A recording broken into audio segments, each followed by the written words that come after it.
नहीं तो आपके पास में बहुत सारी ऐसी चीज़ें होंगी जिससे आपका सिर्फ मनोरंजन होता रहेगा और आपका समय भी उसमें बहुत सारा चला जाएगा। रही बात हम जो कर रहे हैं, वो सबसे महत्वपूर्ण चीज़ ये है कि कृषि वानिकी को बढ़ावा देना है। कृषि वानिकी को बढ़ावा क्यों देना है? सबसे महत्वपूर्ण बात, जिस तरीके से आज एनवायरनमेंट, पर्यावरण, इस सारी चीज़ों की बातें हो रही हैं, सिर्फ बातें भर हो रही हैं। अगर ज़मीनी स्तर पे देखा जाए तो इसका कोई भी आउटपुट आजकल हमें देखने को नहीं मिल रहा। और अगर हमको ये आउटपुट देखने को अगर मिल सकता है तो वो आप लोगों के किसानों के माध्यम से ही देखने को मिल सकता है, क्योंकि इसके पीछे का कारण है। हमें जो लगता है कि आप लोगों के माध्यम से हमको क्यों देखने को मिलेगा, क्योंकि आप मालिक हैं। आपके पास सबसे बड़ी चीज़ क्या है?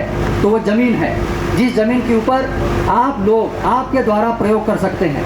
बस में हम उसके अंदर हम लोग बस आपको सहयोग दे सकते हैं और वो सहयोग देने में हम कभी भी पीछे नहीं हटेंगे। रही बात हमारे विश्वविद्यालय का और इस संस्थान का, MOU तो हो ही चुका है, यहाँ पे सर बैठे हैं, सर को पता है। और हम लोगों के माध्यम से या सर के माध्यम से जो आप लोग सीखते हैं उसको आप ज़मीनी स्तर पे ले जाइए, यही आप लोगों से हम आशा व्यक्त करते हैं। दूसरी बात, वन उत्पादन के संबंध में अगर देखा जाए, वन हमारे लिए बहुत महत्वपूर्ण है, शुरू से रहा है। अगर आप देखा जाए, जितने भी सम्राट थे वो वन में जाने के बाद ही उनको एक अलग से ज्ञान मिला। जितने भी सम्राट थे, आप इतिहास उठा के देख लीजिए, जितने भी सम्राट थे सभी वनों के अंदर जाने के बाद ही उनको ज्ञान प्राप्त हुआ और सच्चा ज्ञान प्राप्त हुआ, जो आज हर कोई चाह रहा है। इसलिए ये वनों के माध्यम से आप लोग अगर आपकी इंच इंच ज़मीन यूज़ करना जान चुके हैं या जानना चाहते हैं, तो मुझे नहीं लगता कि आने वाला समय आप लोगों के लिए कोई अलग से कुछ चीज़ लेके आएगा। हमारे देश में कहा जाता है कि बहुत सारी भूमि आज भी हम उस तरीके से यूज़ नहीं कर पा रहे हैं, जिसे मेड़ पे पेड़ एक योजना लाई गई, हर बूंद से वन क्रॉप वन ड्रॉप, ऐसे बहुत सारी योजना चल रही है। लेकिन उस योजना के साथ साथ आप लोगों के सम्मिलित होने का भी औचित्य बनता है।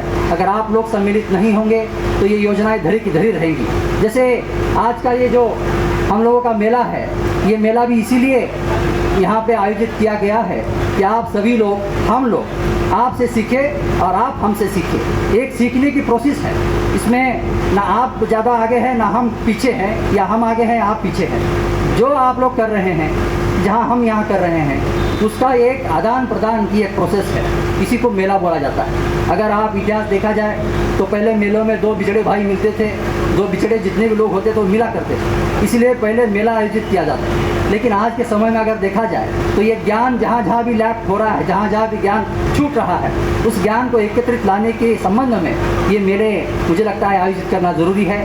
मुझे यहाँ पे सर ने बुलाया, सर के माध्यम से हमें व्यासपीठ, मैं विचारपीठ इसको बोलता हूँ, क्योंकि ये विचारों का आदान प्रदान है। और यहाँ पे हमको ये सर ने मुहैया किया और किसान भाइयों ने मेरे शब्द, मेरी वाणी बहुत ही चिंतित भाव से और बहुत ही उत्साह से सुना, इसलिए उनका भी धन्यवाद देता हूँ, आयोजकों को भी धन्यवाद देता हूँ। और ऐसे ही मेला आगे आने वाले समय में हम अटेंड करते रहें, इसीलिए मैं भविष्य के लिए भी शुभकामनाएं देता हूँ। बहुत बहुत धन्यवाद, थैंक यू।